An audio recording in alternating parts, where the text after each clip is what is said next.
again. My name is Gabe Zolna. This is the 22nd of March 2018. Just watched a rather interesting, revealing, informative 12-minute and 34-second video. It was put up by Neo Unrealist, published on February the 27th, 2018. Title, Cover Up. Florida Attorney General Pam Bondi. People with Broward Sheriff Office lied.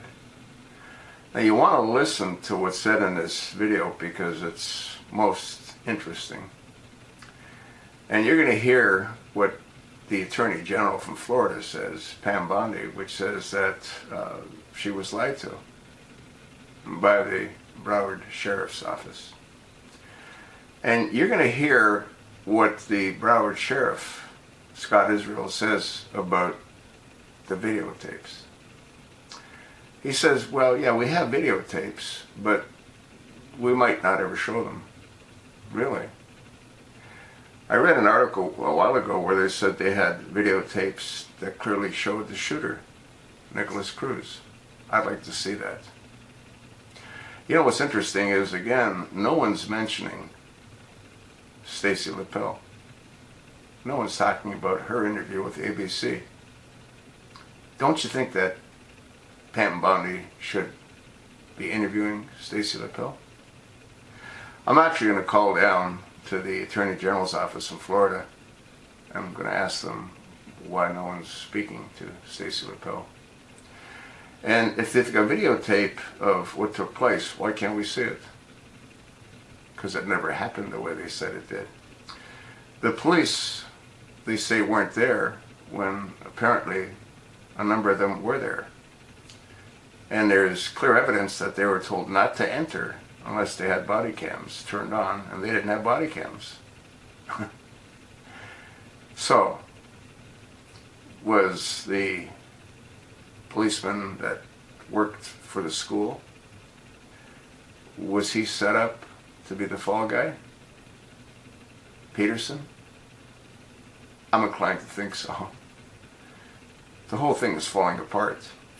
Listen to the little piece with Laura Ingraham and listen to the questions that she asks, which is also in this video. It's all falling apart, folks. They had radio communication problems here the same way as they had it on 9/11. Convenient, is it not?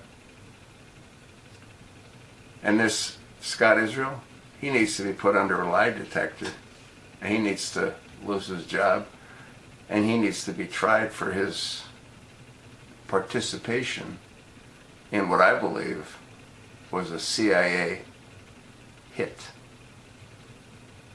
Why? Well, they want to go after our Second Amendment, that's why. And this poor little patsy, Nicholas Cruz,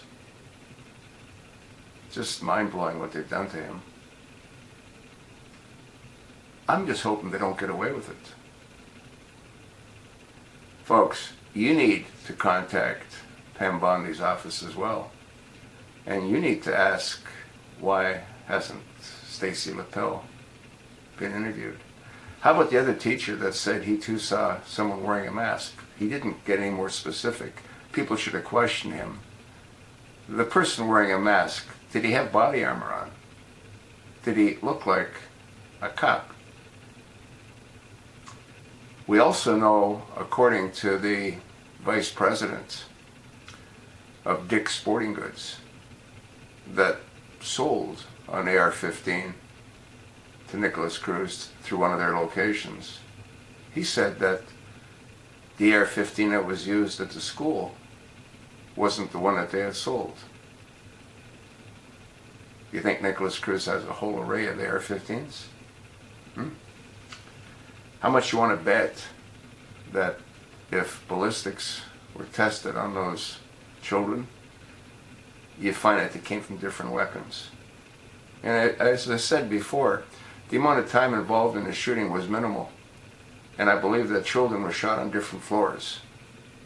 No one's come out to state that yet, but I believe that that's the case. We saw the shooters leaving the school. couple were wearing latex gloves, carrying a duffel bag full of their helmets and their weapons. You could see they were heavy because the duffel bag was sagging. How much more proof do you need, folks? Huh? It's a failed operation.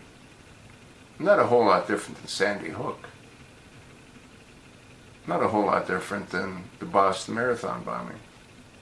They were all CIA failed operations. That's sort of what I think. I'll let you know if I get through to the Attorney General in Florida, Pam Bondi, or her office. Thanks for listening.